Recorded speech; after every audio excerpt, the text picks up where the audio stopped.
Gout is an inflammatory disease in which monosodium urate crystals deposit into a joint, making it red, hot, tender, and swollen within hours. When this happens, it's called a gouty attack.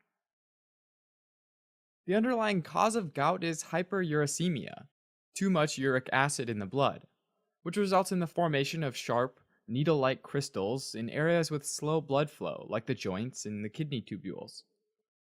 Over time, repeated gouty attacks can cause destruction of the joint tissue, which results in arthritis. To understand where the uric acid comes from, let's start with purines, which, together with pyrimidines, are nature's most common nitrogen containing heterocycles. A heterocycle is a molecular ring with different types of atoms.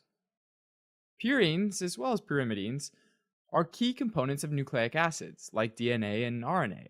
And when cells, along with the nucleic acid in those cells, are broken down throughout the body, those purines are converted into uric acid, a molecule that can then be filtered out of the blood and excreted in the urine. Uric acid has limited solubility in body fluids, though. Hyperuricemia happens when levels of uric acid exceed the rate of its solubility, which is about 6.8 milligrams per deciliter. At a physiologic pH of about 7.4, uric acid loses a proton and becomes a urate ion, which then binds sodium and forms monosodium urate crystals.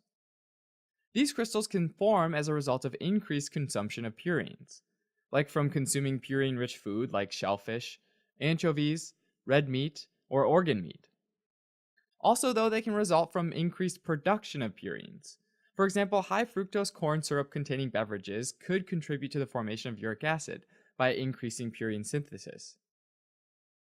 Another way crystals could form is from decreased clearance of uric acid, which can result from dehydration, from not drinking enough water, or consumption of alcoholic beverages, both allowing uric acid to precipitate out. Regularly eating these kinds of foods can also lead to obesity and diabetes, both of which are risk factors for gout.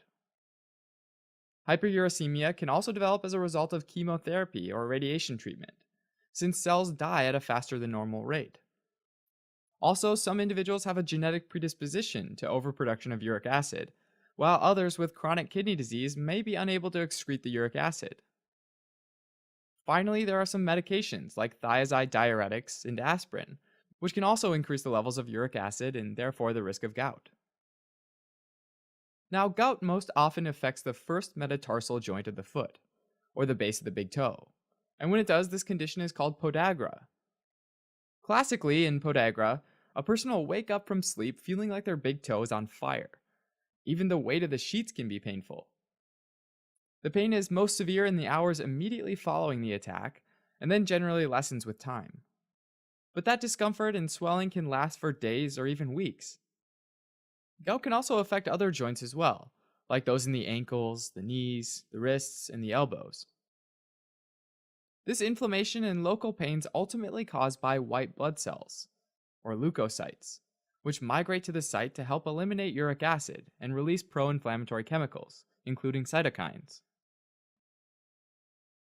Treatment of a gouty attack is typically focused on decreasing the pain and the swelling, most often with non-steroidal anti-inflammatory medications, or NSAIDs, like ibuprofen or naproxen sodium, but occasionally with corticosteroids as well. Colchicine, which has anti-inflammatory effects by inhibiting white blood cell migration, has also been used for a long time to treat gouty attacks. To treat the underlying cause of increased uric acid, though, it's important to modify the diet, doing things like staying well hydrated with water, as well as reducing or eliminating soda, alcohol, red meat, and seafood, and staying active to ward off obesity.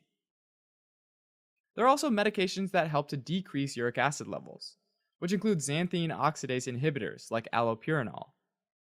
Xanthine oxidase is an enzyme involved in the breakdown of purines to uric acid, so inhibiting this enzyme results in less uric acid production.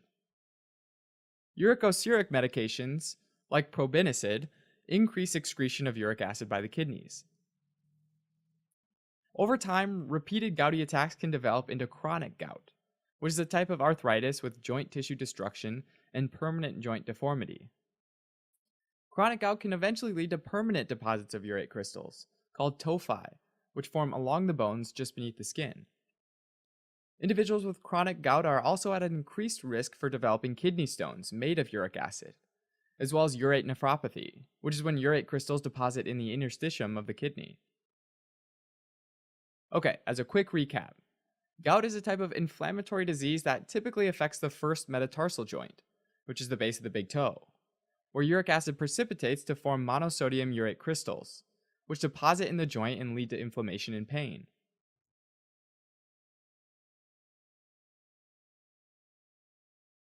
Thanks for watching. You can help support us by donating on Patreon or subscribing to our channel or telling your friends about us on social media.